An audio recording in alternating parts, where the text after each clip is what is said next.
m'appelle Juliette Grolimoun de Porter, je suis installée à Rennes.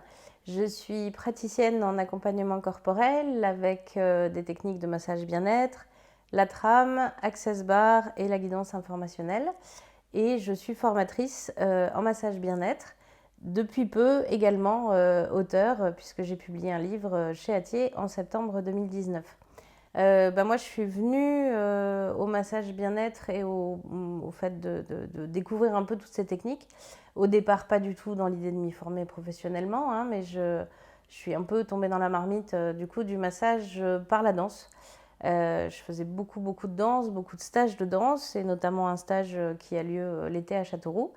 Et dans le cadre du stage de Châteauroux, en fin de journée, pour détendre un peu les corps de danseurs épuisés par la journée, on avait des ateliers de massage qui étaient proposés par Joël Savatowski. Et donc j'ai commencé à suivre ces ateliers d'une heure chaque jour, pendant 15 jours. Donc j'avais une quinzaine d'années. J'ai suivi ces formations, non, ces ateliers découvertes chaque année, du coup, pendant le stage de Châteauroux, pendant 4-5 ans. Et puis, j'ai aussi rencontré, alors, de façon parallèle, parce qu'à l'époque, je ne savais pas qu'elle travaillait avec Joël Savatowski, Janine Baroucha, qui a été une de mes profs de danse et qui, elle, était formatrice en massage. Et j'ai suivi avec elle des week-ends entiers d'initiation, pareil, en mode un peu loisir, découverte, pendant, pareil, 4-5 ans, mais entre mes 17 et 20-22 ans.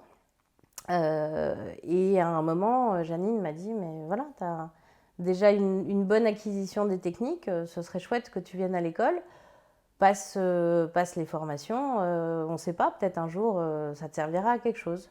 Et à l'époque, j'avais aucune idée de travailler dans le massage. D'une part, ce n'était pas vraiment un métier en tant que tel reconnu en France, etc. Puis d'autre part, moi, j'étais complètement dans d'autres études et d'autres perspectives de carrière. Donc c'était vraiment du pur loisir et du pur plaisir. Et puis d'année en année, je me suis formée, effectivement. Je suis allée à l'école de Joël Savatowski.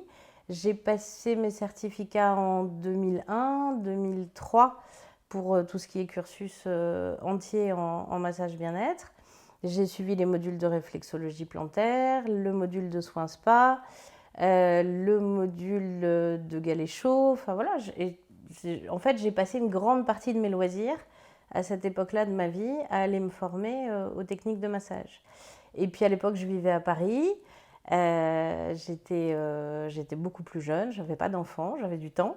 Et c'était la période où on était assez impliqué dans l'envie de faire connaître le massage, de faire reconnaître le massage en tant que tel, comme compétence, comme métier.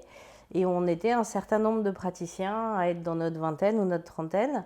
Et on faisait des espèces de happenings dans Paris pour masser les gens et pour leur faire signer des pétitions, pour leur dire oui, il faut faire reconnaître le massage, c'est important. Et donc on a massé dans le métro, on a massé dans l'Assemblée nationale, on a massé dans les jardins à Paris, on a massé dans la rue, voilà. Et c'était des grandes années. On s'est bien amusé aussi avec toutes ces expériences. Et moi, j'ai commencé en fait à masser professionnellement en massage assis à cette époque-là, mais en plus des autres métiers que j'exerçais. Et à masser sur table à l'huile, je faisais ça le week-end, le soir, là aussi, en plus de mes autres métiers. Je pense que ça a cheminé en moi petit à petit d'en faire un métier. Et puis, comme beaucoup de personnes, à force de faire plein de métiers en même temps, à force de travailler beaucoup, trop, j'ai fini par faire un burn-out. Et je suis sortie de ce burn-out en me disant finalement, je vais faire ce que j'aime. Et exclusivement et uniquement ce que j'aime.